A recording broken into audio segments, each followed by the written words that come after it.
తెలంగాణ రాజకీయాల్లోకి పవన్ ఎంట్రీ కొత్త కాదు. ఆయన ప్రచారమూ కొత్త కాదు. ఇటీవల కొండగట్టు అంజన్న సన్నిధిలో టీటీడీ నిధులతో భారీ అభివృద్ధి కార్యక్రమాలకు శ్రీకారం చుట్టారు. తెలంగాణ మున్సిపల్ ఎన్నికల్లో జనసేన పార్టీ హాట్ టాపిక్గా మారింది. ఓవైపు అధికార పక్షం, మరోవైపు ప్రతిపక్షాలు పోటాపోటీగా సిద్ధమవుతున్న వేళ జనసేన సైతం పురపోరులోకి ఎంట్రీ ఇవ్వడం ఆసక్తి రేపుతోంది. ఇప్పుడు ప్రచారానికి పవన్ వస్తున్నారనే ముచ్చట మరింత హీట్ పుట్టించింది. చివరి నిమిషంలో ఆయన ప్రచారం క్యాన్సల్ అయ్యింది. తెలంగాణ రాష్ట్రంలో మున్సిపల్ ఎన్నికల వేడి రాజుకుంటుంది. వనపర్తి మున్సిపాలిటీలో 2 జనసేన అభ్యర్థులు పోటీ చేస్తున్నారు. అందులో 21వ వార్డు నుండి ఆంజనేయులు అనే యువకుడు బరిలో నిలిచాడు. గెలుపే లక్ష్యంగా ఆయన ప్రచారం చేస్తున్నాడు. స్థానిక సంస్థల ఎన్నికలు ప్రజాస్వామ్య వ్యవస్థలో అత్యంత కీలకమైనవిగా భావించి వార్డులోని మేధావులు, మహిళలు, యువత, విద్యార్థులు తనకు ఓటు వేసి గెలిపించాలని కోరారు. తనను గెలిపిస్తే నిత్యం ప్రజలకు అందుబాటులో ఉంటానని ఆంజనేయులు వెల్లడించారు.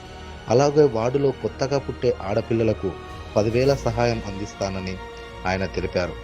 వార్డులో పనిచేసుకుని జీవించే ఏ వ్యక్తి అయినా మరణిస్తే ఆ కుటుంబానికి 50,000 ఆర్థిక సాయం అందిస్తానని, అలాగే వార్డులో నిత్యం నెలకొన్న కొన్నేళ్లుగా పట్టిపీడుస్తున్న సమస్యల్ని పరిష్కరిస్తానని, అందువల్ల తనకు ఓటు వేసి గెలిపించాలని ఆంజనేయులు ప్రజలను కోరారు. నేను పెట్రోల్ ఆంజనేయులు 21వ వార్డు జనసేన పార్టీ బలపరిచిన కౌన్సిలర్ అభ్యర్థిగా మీ ముందు ఉన్నాను.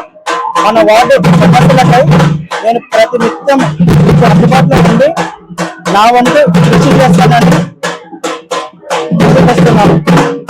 జనసేన పార్టీ సిద్ధాంతాల్లో భాగంగా యువతకు చైతన్యవంతమైన రాజకీయాన్ని ముందుకు తీసుకురావడానికి పవన్ కళ్యాణ్ గారు ఆశిస్తున్న ఆశయాలకు అనుగుణంగా మహబూబ్ నగర్ జిల్లా ఇన్ఛార్జి ముమ్మడి ప్రేమ్ కుమార్ వారి ఆశీస్సులతో వనపర్తి జిల్లా ఇన్ఛార్జి కోఆర్డినేటర్ ముకుంద నాయుడు గారి ప్రోద్బలంతోన నేను 21వ వార్డు కౌన్సిలర్ అభ్యర్థిగా పోటీలో ఉన్నాను.